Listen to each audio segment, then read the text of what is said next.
नाज़रीन, ईद के दिन किसी भी वक्त मगरिब की अजान से पहले पहले अगर आप इस तस्बीह को पढ़ लेते हैं तो क्या क्या फ़ायदे हासिल होंगे वो मैं आज आपको हदीस पाक की रोशनी में बताने वाला हूँ।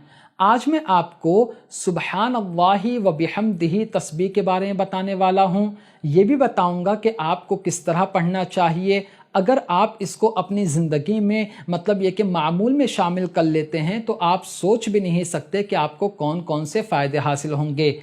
ये इतनी आसान तस्बीह होती है कि हो सकता है कि आप वीडियो देख रहे हैं आपको भी याद हो, और नहीं याद हो तो वीडियो में मैं कई मरतबा अलग अलग जगह इस तस्बीह को बोलूँगा तो आप सुनकर भी याद कर सकते हैं। और कोशिश करें कि मेरे साथ रिपीट करें, सुबहान अल्लाहि व बिहम्दिही, सुबहान अल्लाहि व बिहम्दिही, सुबहान अल्लाहि व बिहम्दिही।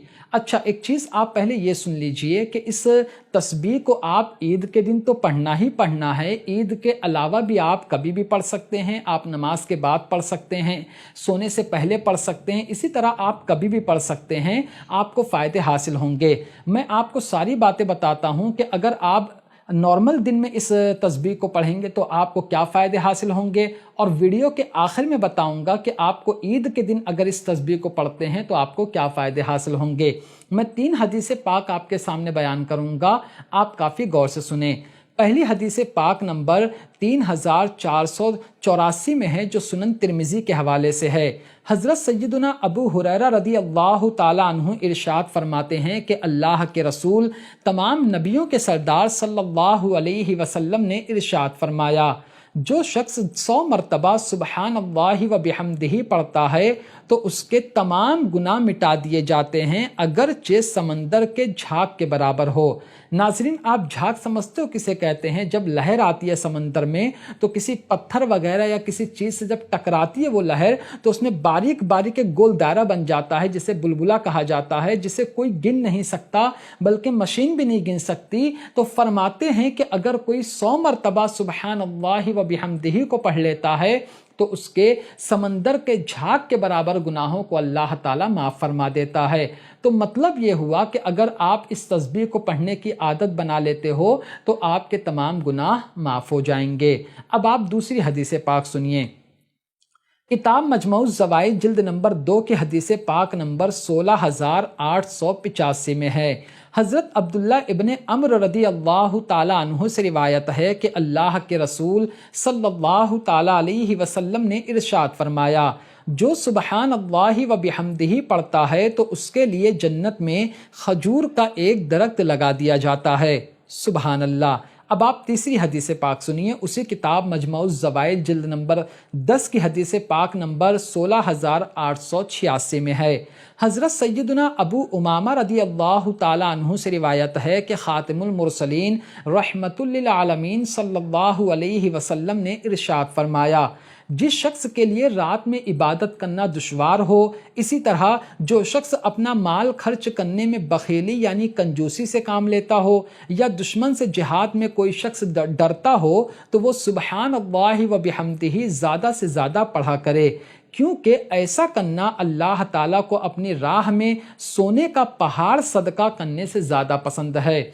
सुबहान अल्लाह। आप सब लोग सुबहान अल्लाह ज़रूर लिखें कि कितनी प्यारी हदीस पाक है। इस हदीस पाक में हमारे आका सल्लल्लाहु अलैहि वसल्लम ने 3 बातें इरशाद फरमाई हैं। नंबर 1 कि वो शख्स जो रात में इबादत नहीं कर पाता है, काफ़ी लोग होते हैं जो जल्दी सो जाते हैं, उनकी आदत होती है वो रात में नहीं जाग पाते हैं।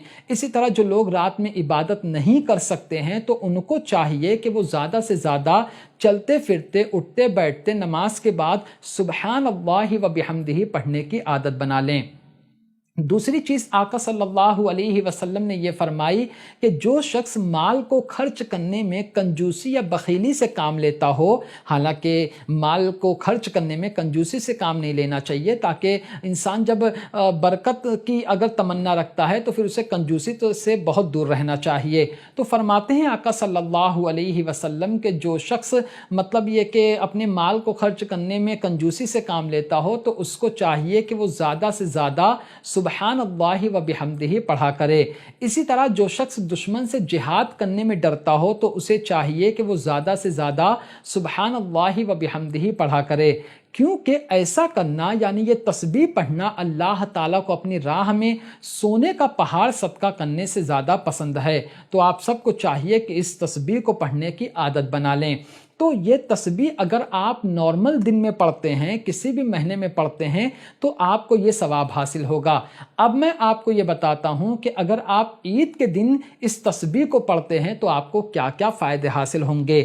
کتاب مکاشفۃ القلوب میں ہے کہ فرماتے ہیں جو شخص عید کے دن 300 مرتبہ سبحان اللہ و بحمدہ پڑھے گا اور پڑھنے کے بعد اس کا ثواب تمام مؤمن مرد اور عورتوں کو ایصال ثواب کر دے گا، یعنی ان کی روح کو پہنچا دے گا، تو ہر مسلمان کی قبر میں 1000 انوار داخل ہوں گے، یعنی 1000 نور داخل ہوگا۔